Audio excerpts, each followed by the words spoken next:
Following the noble heir's birth, Lady Morida has begun to think about an aspect of her role which she has yet to fully embrace, the aspect of Spymaster. Known as the Queen's eyes and ears in the valley, this is the second generation of Morida's line to take up the mantle. Now that her own daughter is coming of age, the sorceress wants to establish a unique identity as harbor of the realm's secrets. With this in mind, she has approached Queen Snow with plans for a Spymaster garden behind the palace. Impressed with Lady Morida's vision, the Queen has approved. Once the weather permits, they will begin their subtle transformation. After much thought, the sorceress has chosen rodents to be her agents across the realm. She feels an affinity with the friendly and determined natures of squirrels and chipmunks. Her mother's texts even share ancient spells that can be used to communicate with bonded creatures. Together, she can finally accomplish what she has been hesitating to do so far. And it all might be just in time too, for activity is brewing far down the river that may have escaped the Fey Court's notice. Prince Malik has a new friend with mysterious origins, and the new face plans to stick around for a while.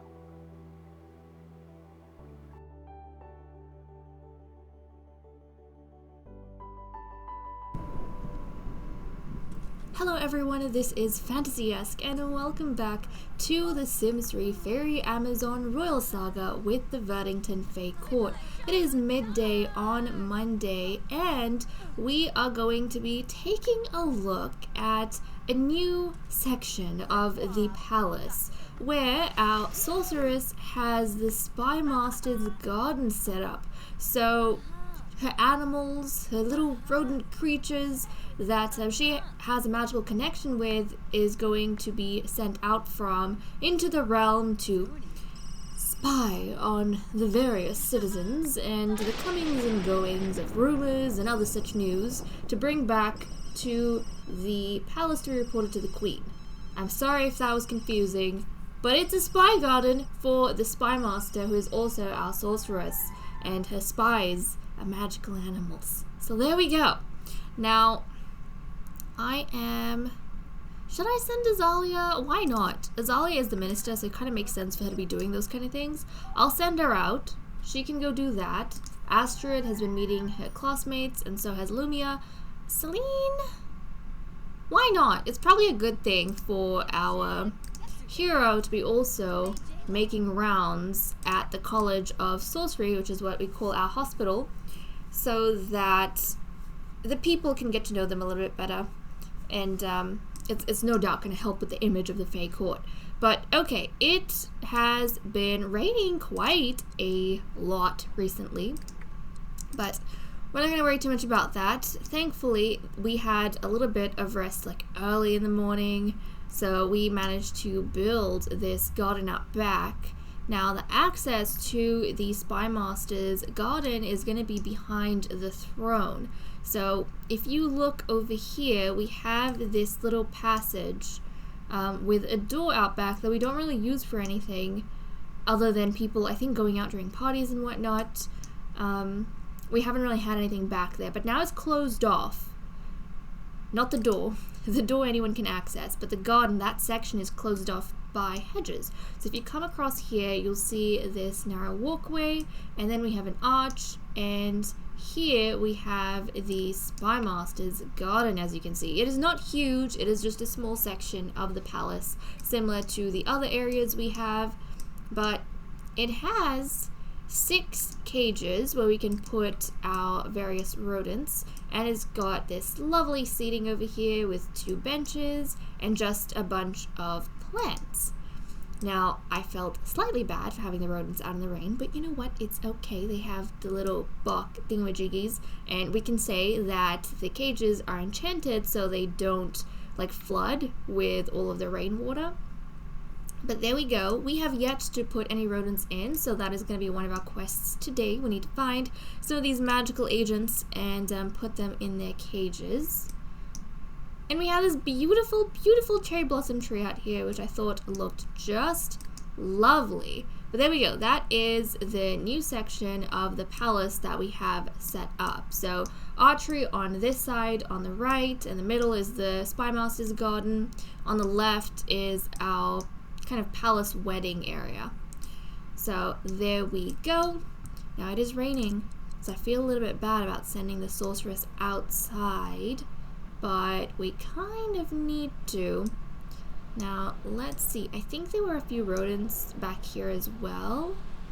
Let's see which ones we can grab here.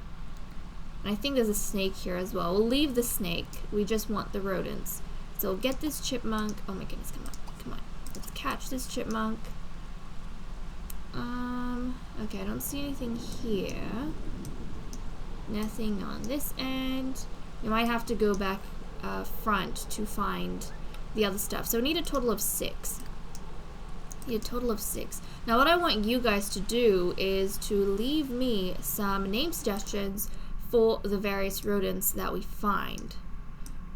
And if any catches my attention, I feel like is really fitting, I might go ahead and use them when we come back next time. So 1, 2, 3, 4,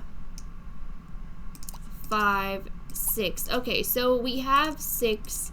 We're gonna have 6 chipmunks and 6 what am I saying? 3 chipmunks and 3 squirrels. So make sure you guys give some adorable names for them. But Morida essentially is gonna be using these creatures to go around the realm. Now, I like the idea that the chipmunks might be... Yes, she's on a field trip. I like the idea that the chipmunks and the squirrels might be magically enhanced in some way. Did we catch that? I hope so. Because unlike the birds, they can't really fly long distances or do anything like that. So, I don't know how exactly they would have a magical enhancement, but they need something that's going to allow them to be able to cross great distances, something like that, or be able to go and have like really good endurance so they can traverse the landscape for long periods of time. Okay, now I need to put these creatures in, so let's go do that.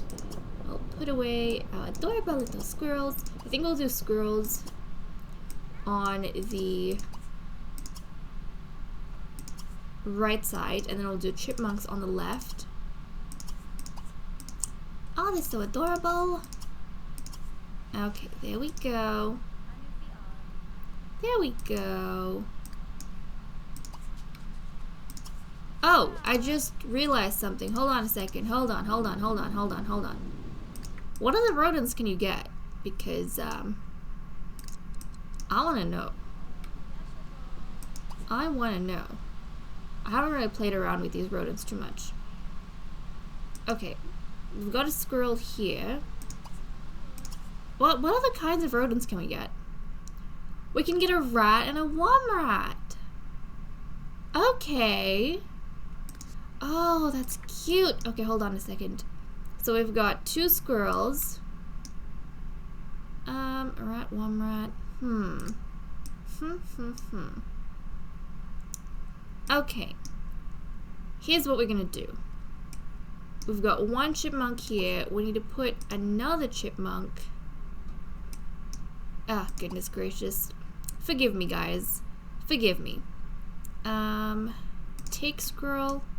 Okay, excellent. I want to set them up a specific way so I remember who's where, doing what.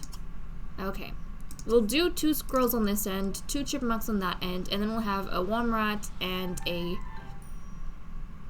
rat? Something. Let's put away. another chipmunk, and then we'll stock these two on the ones that are facing the cherry trees, the cherry blossoms, the seedings. We'll stock them with the rat and worm rat. We'll have a rat on this end and a worm rat on that end. Oh, this is gonna be cute. Okay, and then we have a whole bunch of adorable chipmunks and squirrels. Oh, it's adorable. That is adorable. Worm rat. Okay, sweet. So we have 2 squirrels, 2 chipmunks, a worm rat, and a rat. Be careful of the snaky little rat. So if you guys have any names for these adorable creatures, then please let me know. And what is this? Okay, the queen is no longer autistic and a computer whiz. She is now hydrophobic and an equestrian. Maybe all the rain has put her off water. Who knows? Maybe all the rain has put her off water. Oh, look at that! Such an adorable black and white rat. Okay, that is too cute. Too cute. I kind of like that they're outside though, because they have like this really pretty backdrop of flowers. Okay, and then we have our 2 squirrels. Oh, that's so cute. And then other squirrels just running around outside.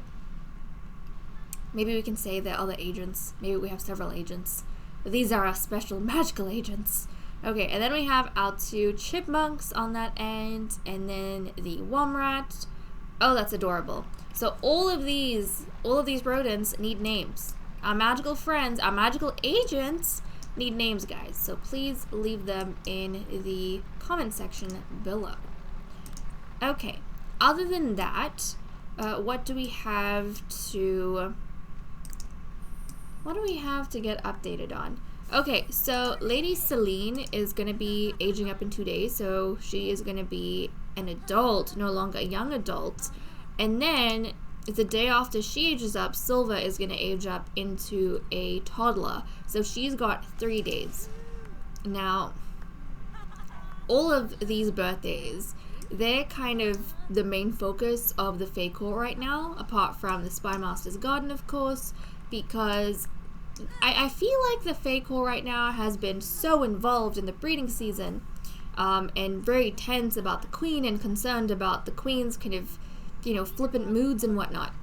I don't think they have focused that much on what's going on outside the palace and what's going on in the rest of Dragon Valley, which is why these magical creatures, these rodents, are very important, because Morida needs to start sending them out to get news where the Fae Court can't, and kind of figure things out that the fairies have let go past them, like Prince Malek's newest guest, who is currently been given temporary residence at his estate all the way down here. Now, they live quite far from the palace, so obviously if something down here is happening, the fairies probably won't know unless they, have agents there or they're paying special attention. So, a few days back, a mysterious figure just came in a boat into the river here, and they crashed during a stormy night on the riverbed right out here outside Prince Malek's estate. And he found this mysterious person and decided to bring him in, befriend him. And now this figure is staying with Prince Malek. And he doesn't know much about his new mysterious friend. And we'll get into all of this. We'll visit them in a little bit. I just figured that we would start off by catching some rodents, by going ahead and checking up on our sorceress and how the Spymaster's garden is going. But oh my goodness, guys, look at this. Hold on a second. Doesn't our palace look so pretty? It's spring now as well, so all the flowers look so lovely. But look at our gardens and such. I am so proud of the way that we have improved things, because these gardens weren't a part of the original castle. They were all additions that we made, and I love it. It's adorable. And who's back here? Lumia! Lumia! Oh, look at this. Lumia, you can spend a lot of time here as well if you want, because you are gonna be like inheriting this duty, probably in another palace, in another location, in the next generation. But you have to learn from your mother how all of this works and get into practice, because you're probably going to be doing the same thing, a similar thing, maybe with a different type of animal when you come of age. I mean, your grandmother dealt with birds. We had a tower of birds in the previous generation. So anyways, I'm glad we finally got the spy network going, because that is very important. And what's this? Zachary, I don't know who you are. Lady Saffron is not going to go on a date. Now, another thing, Saffron has been asked out on dates by Lord Kyle quite a bit, Kyle Delaney, and they are really close friends. They're best friends, in fact. But they haven't had a romantic connection yet. Like, they don't stick around long enough to develop any sort of romance. If she did kind of develop romance with him, then during her breeding season, not season, but, you know, when it's her turn to breed, then we would pick Kyle. But since they're just at friend status, probably her match is going to be arranged by the queen. Okay, well, since these guys have done their bit and it's getting late, we are going to head off and pick up with Prince Malik to see what's going on with his new guest of mysterious origins. We are joining Prince Malik Verdington in his estate close to 10 p.m. on Monday. And let's just take a look at this place, because I don't think we've ever really visited him here since he was born, pretty much. But this is where he's grown up, and this is where he is staying. He doesn't have any of his brothers living with him, so he is completely on his own. Still a young adult. He's got a while before he's going to age up.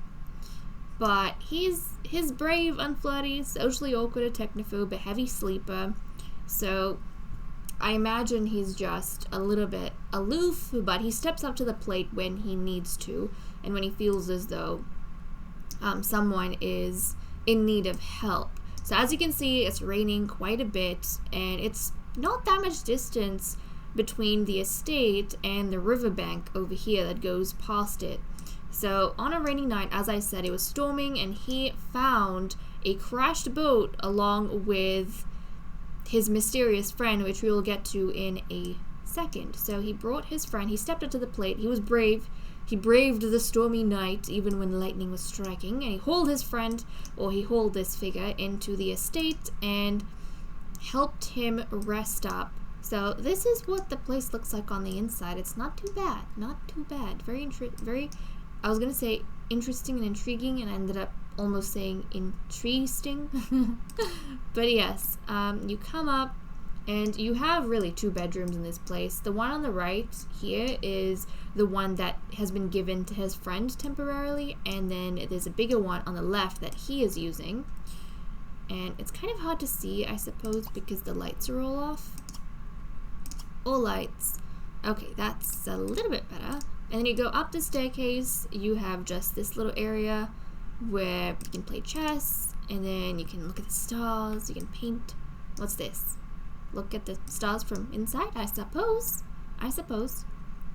So that's what we have here. Now, let's take a look at Malik. Now, he's one of the princes that we haven't bred with yet. I don't remember what order he's in terms of birth. I think he is younger than Cain, and he's older than Draco. So the order of princes actually goes... Yep, there we go. So it's Callum, Anakin, Caspian, Cain, Malik, Queen Snow, and then Prince Draco. So look at this. Look at the family tree. Queen Ivy. Dowager Queen Ivy. I love you so, so much. I'm glad she's still around, to be honest. But look at this. So she has 3 grandsons and 2 granddaughters at this point. Astrid, and then we have Azalia. So Cain is Anakin's son. And then, of course, our queen has had Prince Zuko, who is now a teen, and Prince Haven. And then 3 of the princes haven't been bred with. So that's Prince Cain, Prince Malik, and Prince Draco. So, okay, Malik, can we get a look at you? We want to see who exactly we're dealing with. Which prince we're dealing with. Okay, come on. All the princes, in my opinion, are quite beautiful. I think Draco is perhaps the least attractive out of all the princes. The rest of the brothers, look at this. I mean, look at this. Now, he's inherited the royal eyes, but that disgusting brown hair that Astrid has. But we improved Astrid's hair. We took the root color, which was a little bit nicer than the sewage green brown, and we slapped that on her jeans. But yeah, he's got pretty features though. Pretty features, sharp eyes. That's really all we need in the future. So fingers crossed he'll be lined up with someone. But Malik over here, he's the quiet kind. He attends the functions, but he doesn't really have that strong relationship with anyone, I think.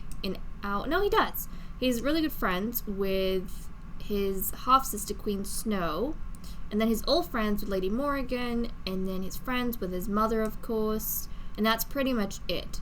So I'm pretty sure he was befriended as part of a political quest on Queen Snow's end, maybe, or she was trying to get more people on her side. When we had like the boys born, when we had her sons born, there was a little bit of turbulence in the political climate, so she befriended her brother so they could side with her, and I think maybe Malik was one of those. But other than that, he only has relationships with a few members of the old court, so he's not that close really with anyone that's currently serving at Verdington Palace. So there we go. And he's not that close with his brothers either, which is quite interesting. But the person that he helped haul, his mysterious friend, we're going to visit him. He actually is not currently at the estate. He's already in a couple of days made himself quite comfortable and is visiting the various areas of the valley. Now, Malik doesn't feel too worried about that because he's heard his friend's story, and he's kind of glad that his friend is making himself familiar with his surroundings. Now, Malik hasn't told his friend how long, like he hasn't done any sort of interrogation, he hasn't been suspicious of him, told him he only has a set amount of days to stay here. He is fine to host his friend for as long as need be. Now, the person in question is Abraham Kaufman. So let's take a look at him. So this is the mysterious figure that showed up at the river that rainy night. This is Abraham Kaufman, and he looks a bit interesting. I mean, he's got the pointy ears, not as pointy as the fairies. He's obviously not a fairy because he doesn't have those wings, but he has these reddish eyes and they're kind of glowing. So that made him quite interesting to Prince Malik because there's something different about him. And after speaking to his friend, he has gathered that he isn't a supernatural they come into contact with that often. Abraham here is actually a werewolf. So Malik knows of this. He doesn't know much about werewolves though because we haven't been exposed to them that much. We've seen kind of a witch. I mean, we know witches have died out in the valley, but we magically had someone we knew transformed into a witch in the previous generation. That was Marjorie. And apart from that, there have been vampires that come and go from the valley, but they don't really stick around that long. And werewolves are very, very rare. So he's fascinated by this werewolf. And Abraham has told Malik one other thing about him, that he's been separated from his family.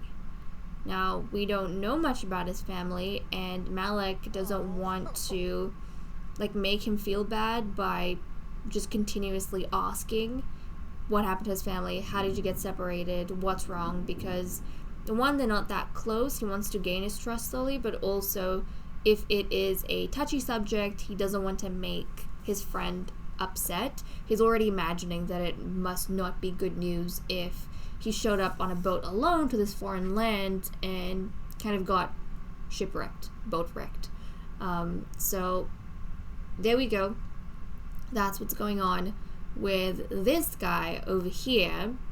Let me know what you guys think about him. Now we'll go over his traits to see, you know, what type of sim he is, but I'm excited to have him join us.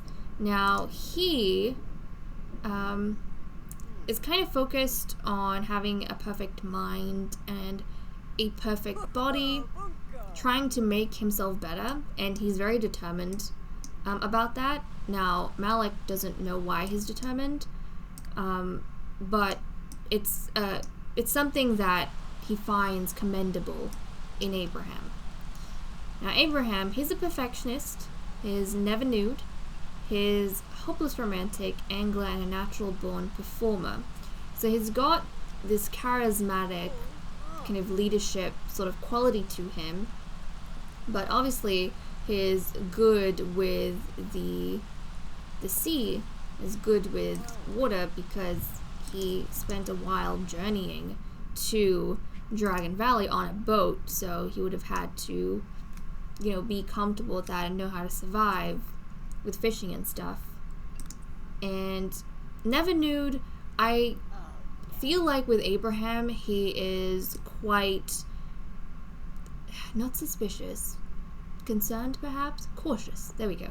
He's quite cautious of exposing something about himself, which Malik is not entirely sure of, but he doesn't like taking off all his clothes. It's like there's something he needs to cover up, and Malik is assuming it's his werewolf form. He's probably conscious about the fact that when he transforms, he looks very different.